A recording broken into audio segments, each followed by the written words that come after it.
పరాభవనామ సంవత్సరంలో మిథున రాశి వారికి ఆదాయం 8, వ్యయం 11, రాజ్యపూజ్యం 1, అవమానం 7. మిథున రాశి వారికి జూన్ 2వ తారీఖు వరకు గురుడు జన్మ రాశి యందే సువర్ణమూర్తిగా సంచరించబోతూ ఉన్నారు. తదుపరి 2వ స్థానమందు తామ్రమూర్తిగా ఆయన యొక్క సంచారం ఉంటుంది. అలాగే శనేశ్వరుడు ఈ సంవత్సరం మొత్తము కూడా 10వ ఇంట్లో తామ్రమూర్తిగానే సంచరిస్తారు. అలాగే రాహుకేతువులు ఈ సంవత్సరంలో 9, 3వ స్థానాల్లో రజతమూర్తులు, తదుపరి 8, 2వ స్థానాల్లో సువర్ణమూర్తులుగా వారి యొక్క సంచారం ఉండబోతూ ఉన్నది. ఈ మూర్తిత్వాలు దేని గురించి చెప్తారు అంటే, ఒక గ్రహం ఏ స్థాయిలో ఫలితాన్ని ఇస్తుంది అనేటువంటి దాన్ని గోచార పరంగా నిర్ణయించేటువంటిది ఈ మూర్తిత్వము. దాన్ని బట్టే మనం ఫలిత నిర్ణయం చేస్తాం. సరే, ఈ మిథున రాశి వారికి పరాభవనామ సంవత్సరంలో గనక చూసుకుంటే, ఎందుకంటే గత సంవత్సరంలో చూస్తే మొత్తం 3 దీర్ఘ సంచార గ్రహాలు ప్రతికూలంగా ఉన్నాయి. మరి ఈ సంవత్సరంలో జూన్ దగ్గర నుండి గురుడి యొక్క బలం పెరుగుతోంది. ముఖ్యంగా జన్మరాశిలో ఉండేటువంటి గురువు ఏం చేస్తాడయ్యా అంటే శరీరాన్ని పాడు చేస్తాడు. రాజకోపో యశోహాని ఉద్యోగస్య విరోధకం అన్నారు. అంటే ఈ మిథున రాశి వారు ఎప్పుడూ లేనటువంటి విధంగా, నిజానికి చూడండి, కొంతమంది అయితే సొంత వ్యాపారాలు కూడా పాడు చేసుకుని సొంత వ్యాపారాలను వదిలిపెట్టి ఇంకొక చోట పనికి చేరినటువంటి వాళ్ళు కూడా గత సంవత్సరంలో ఉన్నారు. అటు ఉద్యోగపరంగా దెబ్బ కొడతాడు గురుడు, వ్యాపార పరంగా ఇబ్బంది పెడతారు. ఇప్పుడు ఈ సంవత్సరంలో ఏమవుతోంది, 2వ స్థానానికి గురువు యొక్క సంచారం మారింది. ఎప్పుడైతే గురువు 2వ స్థానానికి వెళ్ళారో మనస్సౌఖ్యం యశోవృద్ధిం సౌభాగ్యంచ ధనాగమః అన్నది శాస్త్రం. కోల్పోయినటువంటి చోటే తిరిగి ధనాన్ని సంపాదించుకునేటువంటి శక్తి గురుడు ఇస్తారు. మనస్సౌఖ్యము అన్నారంటే మానసికంగా చాలా ఆనందంగా ఉంటారు. ఎప్పుడు మానసికంగా ఆనందం కలుగుతుంది, మనం అనుకున్నటువంటివన్నీ జరిగి మనం కోరుకున్నటువంటివన్నీ మనకి దక్కినప్పుడు మానసిక ప్రశాంతత ఉంటుంది. మన జీవితం మనం అనుకున్నట్టు వెళుతోంది, మనం ఫలానాది అచీవ్ చేయగలిగాం అనేటువంటివన్నీ మనకి తెలుసున్న నాడు చక్కగా ప్రశాంతంగా జీవనం ముందుకు వెళుతూ ఉంటుంది. కాబట్టి అటు మానసిక సౌఖ్యము, అలాగే గతంలో మీ మీద ఉన్నటువంటి నీలాపనిందలను మీరు తప్పించుకోగలుగుతారు.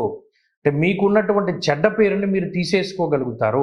ప్రత్యేకించి ఎక్కడైతే మీరు అవమానింపబడ్డారో అక్కడే తిరిగి మీ యొక్క గొప్పతనం ఏంటో, మీ మంచితనం ఏంటో నిరూపించుకోగలిగేటువంటి స్థితి ఈ సంవత్సరంలో ఉంటుంది. కాబట్టి అటు ఆర్థికంగా ప్రగతి కనబడుతూ ఉన్నది, ఆరోగ్యపరంగా ఉన్నతి కనబడుతూ ఉన్నది. అలాగే సౌభాగ్యంచ ధనాగమః, వివాహాది శుభ కార్యక్రమాలు కానీ లేదా మీ భుజాల మీద వేసుకున్నటువంటి ఏదైనా ఒక గొప్ప శుభ కార్యక్రమాన్ని కానీ మీరు పూర్తి చేయగలుగుతారు.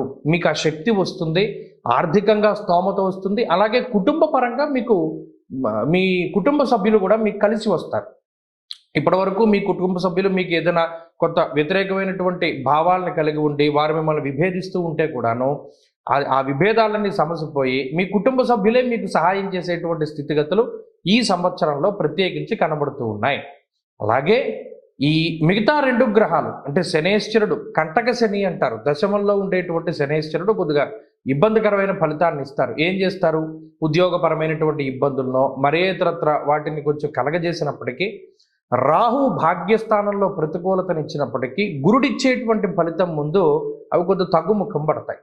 కాబట్టి అటు శనేశ్వరుడు దశమంలో ఉద్యోగపరంగా వాటి పరంగా ఒత్తిడిని కలగజేయడానికి, 9వ స్థానంలో రాహు ఆర్థికంగా ఇబ్బంది పెట్టడానికి, ఆ 2 ఫలితాలు కూడా గురువు వల్ల పాజిటివ్గా మారతాయి. ఉదాహరణకి చూడండి, ఓ పెళ్లి చేయాలి లేదా ఓ ఫంక్షన్ చేయాలి అంటే ఖర్చు అవుతుంది. రాహు వల్ల ఖర్చు అయితే గురుడు దాన్ని ఏం చేస్తున్నాడు, శుభమూలకో వ్యయశ్చైవ, అంటే శుభమూలకంగా ధనాన్ని ఖర్చు పెట్టేదానికి గురుడు దాన్ని కన్వర్ట్ చేస్తున్నట్టు.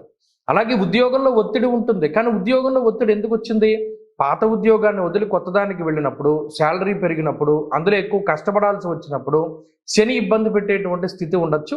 దాన్ని కూడా గురుడు ఏం చేస్తున్నారు, కొంత పాజిటివ్గా కన్వర్ట్ చేస్తున్నారు. కాబట్టి ఈ గ్రహస్థితి మొత్తము కూడా మిథున రాశి వారికి ఈ సంవత్సరం కొంత అనుకూలంగానే ఉండబోతూ ఉన్నది. ప్రత్యేకించి ఈ సంవత్సరం చివరిలో అంటే డిసెంబరు ఆ ప్రాంతంలో అష్టమ రాహు యొక్క స్థితి కలుగుతుంది. అప్పటి వరకు కూడా ప్రత్యేకించి ఇబ్బంది పెట్టేటువంటి గ్రహాలు ఏమీ లేవు. డిసెంబర్ 8వ తారీఖు నుండి మాత్రం కొంత అష్టమంలో ఉండేటువంటి రాహు యొక్క స్థితి ఇబ్బంది పెట్టడానికి అవకాశం ఉంటుంది. ఏ విధంగానూ మెయిన్గా ఆరోగ్యపరంగానే రాహు ఇబ్బంది పెడతాడు. ముఖ్యంగా చూడండి, ఈ మానసికమైనటువంటి సమస్యలకి లేదా నిగూఢమైనటువంటి విషయాలలోనూ ఏదైనా మన ఇంటి గుట్టు ఉంటుంది, దాన్ని రాహు ఏం చేస్తాడు, 10 మందికి తెలిసేలా చేయడానికి అవకాశం ఉంటుంది. లేదు, విషపూరితమైనటువంటి జంతువుల వల్ల ఏదైనా ఇబ్బందులు, 4 కాళ్ళ జంతువుల వల్ల ఇబ్బందులు, ఇటువంటి వాటికి రాహు కారణమవుతారు. కాబట్టి సంవత్సరం చివరిలో రాహు అష్టమంలోకి వెళ్ళినప్పుడు మాత్రం మిథున రాశి వారు జాగ్రత్తగా ఉంటే సరిపోతుంది. మిగతా పక్షం అంతా కూడా గురుడిచ్చేటువంటి శుభ ఫలితాలను చక్కగా అనుభవిస్తూ, కంటక శని వల్ల ఏర్పడినటువంటి ఒత్తిడి ఏదైనా ఉంటే కూడా అది తగ్గించుకుంటూ ముందుకు వెళ్ళడం ద్వారా మిథున రాశి వారు మరింత శుభ ఫలితాలని పొందగలుగుతారు. ముఖ్యంగా జూన్ 2వ తారీఖు వరకు గురుబలం లేదు. కాబట్టి గురుబలం పెంచుకోవడానికి ఎక్కువగా దత్తాత్రేయ స్వామి వారి యొక్క ఆరాధన చెయ్యాలి. లేదు, ప్రతి గురువారం నాడు శనగలు కానీ, పసుపు రంగులో ఉండేటువంటి పళ్ళు కానీ, పసుపు రంగులో ఉండేటువంటి స్వీట్లను కానీ ఎవరికైనా దానం చేస్తూ ఉండడం ఉత్తమం. తర్వాత ఈ రాహు అష్టమంలోకి వెళుతున్నారు కాబట్టి రాహు మీద కూడా ప్రత్యేకమైనటువంటి శ్రద్ధ పెట్టాలి. రాహు సర్పస్వరూపము, అందుకని ఈ సంవత్సరం మొత్తం మీద కూడా సర్పసూక్తము అనేటువంటి మంత్రంతో ఎప్పుడు వీలుంటే అప్పుడు, ముఖ్యంగా షష్ఠి రోజున కానీ లేదు మంగళవారం కానీ ప్రత్యేకించి సుబ్రహ్మణ్యేశ్వర స్వామి వారికి ఈ సర్పసూక్త విధానంతో కనుక అభిషేకం చేయగలిగితే ఈ రాహు ఇచ్చేటువంటి చెడు ఫలితం కూడా చాలా వరకు తగ్గుముఖం పడుతుంది. అలాగే ప్రత్యేకించి ఆదివారం నాడు మినప్పప్పుతో చేసినటువంటి పదార్థాన్ని కుక్కలకి ఆహారం కింద వేయడం ద్వారానో, లేదా ఎవరైనా లేని వాళ్ళకి దాన్ని పంచిపెట్టడం ద్వారానో ఈ గ్రహ దోషాలు అవన్నీ తొలగిపోయి మరిన్ని శుభ ఫలితాలు అనుభవించడానికి అవకాశం ఉంటుంది. పరాభవనామ సంవత్సరంలో కర్కాటక రాశి వారికి ఆదాయం 2, వ్యయం 11, రాజపూజ్యం 4, అవమానం 7. కర్కాటక రాశి వారికి జూన్ 2వ తారీఖు వరకు గురుడు 12వ స్థానమందు రజతమూర్తి, తదుపరి జన్మరాశిలో సువర్ణమూర్తిగా సంచారం చేస్తారు. సంవత్సరం అంతా శనేశ్వరుడు 9వ స్థానమందు రజతమూర్తిగానే సంచరించబోతూ ఉన్నారు. అలాగే ఈ సంవత్సరంలో రాహుకేతువులు 8, 2వ స్థానాల్లో డిసెంబర్ 8వ తారీఖు వరకు తామ్రమూర్తులుగాను, తదుపరి అంటే డిసెంబర్ 8 దాటిన తర్వాత 7, 1 స్థానాల్లో రజతమూర్తులుగా సంచరిస్తారు. ఈ మూర్తిత్వాలన్నీ ఏం చేస్తాయంటే ఒక గ్రహం తాలూకు బలాన్ని గోచారంలో నిర్ణయించడానికి ఉపయోగపడతాయి. సువర్ణమూర్తి కానీ, రజతమూర్తి కానీ, తామ్రమూర్తి కానీ, లోహమూర్తి కానీ. సరే, ఈ సంవత్సరంలో కర్కాటక రాశి వారి పరిస్థితి చూస్తే అష్టమ శని యొక్క దోషాన్ని గత సంవత్సరం పోగొట్టుకున్నారు. ఈ సంవత్సరంలో అష్టమ రాహు దోషాన్ని కర్కాటక రాశి వారు పోగొట్టుకుంటారు. రాహు అష్టమంలోంచి వెళ్ళిపోయి సప్తమంలోకి సంచారాన్ని డిసెంబర్ నుండి ప్రారంభం చేస్తారు. అలాగే శనేశ్వరుడు 9వ స్థానంలోనే ఉన్నారు. గురుడు మాత్రం 12, 1, 2 స్థానాల్లో కూడా ఈ సంవత్సరంలో సంచారం ఉన్నది. గమనిస్తే అక్టోబర్ 31 దాటాక గురుని యొక్క సంచారం 2వ స్థానంలో కొంతకాలం ఉన్నది. కాబట్టి 3 రాశుల్లో గురుడు సంచరిస్తారు. కాబట్టి కర్కాటక రాశి వారికి మధ్యస్థమైనటువంటి ఫలితమే. ఇక్కడ శని కానీ రాహువు కానీ యోగించేటువంటి స్థితిగతులు ఏవి కూడా కనబడ్డంలా. ఎందుకంటే 9వ స్థానంలో శని అటు ఆర్థికంగా ఏదైనా ఇబ్బంది పెడతారు, లేదా ముఖ్యంగా పిత్రార్జిత విషయంలో కొంతమంది ఏమంటే మాకు పూర్వీకుల నుండి రావాల్సినటువంటి ఆస్తిపాస్తులు ఉన్నాయో మా చేతికి వస్తాయా రావా అని చాలామంది అడుగుతూ ఉంటారు. అటువంటివి ఏమన్నా కోర్టుల్లో చిక్కుకున్నా, లేదా ఎవరి దగ్గర నుండి మీకు ఆస్తి రావాలన్నా శనేశ్వరుడు 9వ స్థానంలో ఉండడం వల్ల అవి రాకుండా అడ్డుపడుతూ ఉంటాడు. అలాగే అష్టమంలో ఉండేటువంటి రాహు 4 కాళ్ళ జంతువుల వల్ల, లేకపోతే ఏమైనా విషపూరితమైనటువంటి క్రిముల వల్ల, లేదా విషపూరిత ఆహారం సరిగ్గా జీర్ణం కాకపోవడం, లేదా ఏదైనా ఫుడ్ పాయిజన్ అవుతూ ఉండడం, ఇటువంటి వాటికి రాహు అష్టమంలో కారణమవుతారు.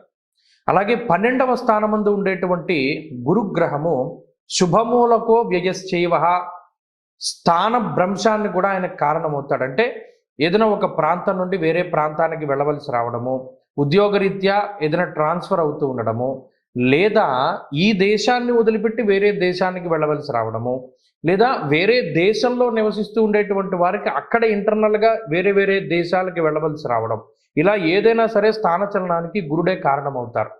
కాబట్టి గత సంవత్సరంలో ఈ రకమైనటువంటి వాతావరణం ఉంటే ఈ సంవత్సరంలో అక్టోబర్ 31 వరకు కూడా సేమ్ ఆల్మోస్ట్ అదే సిచ్యువేషన్ ఉంటుంది. ఏ విధమైనటువంటి మార్పు ఉండదు. ఇంకా చెప్పాలి అంటే ఉద్యోగపరంగా వాటి పరంగా కర్కాటక రాశి వారికి కొంత టైట్ అవుతుంది. కారణం ఏంటి అంటే మీ మీద చెడు చెప్పేటువంటి వారు ఎక్కువ మంది ఉంటారు. అలాగే మీరు చెప్పేటువంటి మాటని విశ్వసించడానికి అవకాశం ఉండదు. ఎవరు మీరు చెప్పే మాటను నమ్మకపోవడం సరికదా మీకు చెడుగా మాట్లాడుతూ ఉంటారు మీ మొహం మీదే. అది మిమ్మల్ని కొంత మానసికంగా బాధ పెడుతుంది. ప్రత్యేకించి డబ్బు ఖర్చు అనేటువంటిది ఈ సంవత్సరంలో కర్కాటక రాశి వారికి అధికంగా ఉన్నది. దాన్ని మనం ఎలా మార్చుకోవాలి అంటే ఏదైనా శుభ కార్యక్రమాలు చేయడం వలనో, లేదా లోన్ తీసుకుని ఈఎంఐలు కట్టుకుంటూ ఇల్లు కానీ వాహనాలను కానీ ఇటువంటి వాటిని కొనుగోలు చేయడం ద్వారా ఈ గ్రహాలు ఇచ్చే దోషాలని మనం పాజిటివ్గా కన్వర్ట్ చేయొచ్చు. అలాగే అక్టోబర్ నెల 30వ తారీఖు దాటిపోయిన తర్వాత కొంతకాలం పాటు గురుబలం వస్తోంది. మీరు చూడండి, ఎడారిలో మనకి నీళ్లు దొరికినట్టు ఈ సంవత్సరంలో గురుబలం రావడం అక్టోబర్ 30 దాటిన తర్వాత కొన్ని నెలల పాటు మీకు అంత అమృతతుల్యమైనటువంటి కాలము. కాబట్టి ఈ సంవత్సరంలో ఏదైనా ముఖ్యమైనటువంటి ఈవెంట్స్ కానీ, మీటింగ్స్ కానీ, ట్రావెల్స్ కానీ ఏది మీరు ప్లాన్ చేసుకోవాలి అన్నా అక్టోబర్ 30 నుండి మీరు ప్లాన్ చేసుకోవాలి. ఒక నెల 2 నెలల పాటు గురుని యొక్క బలం 2వ స్థానమందు ఉంటుంది.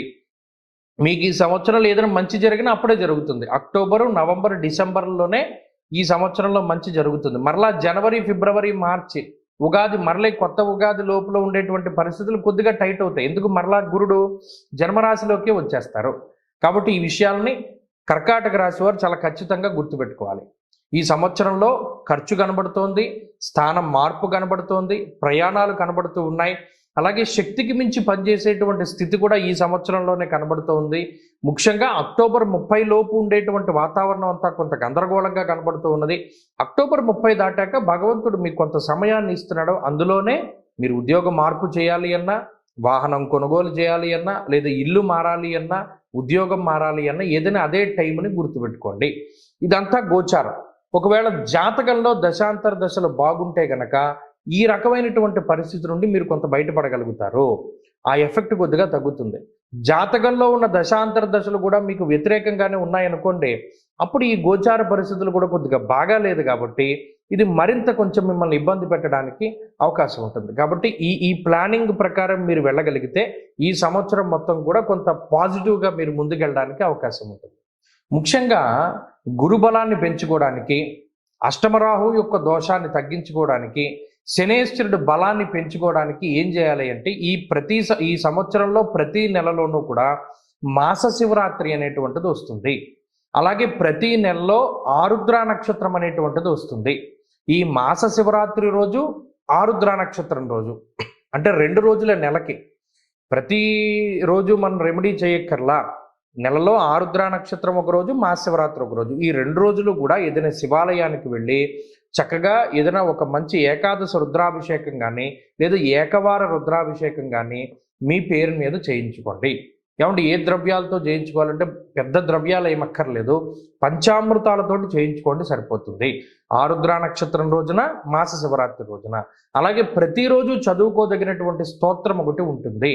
అందులో ప్రధానంగా రుద్ర కవచము అని ఉంటుంది.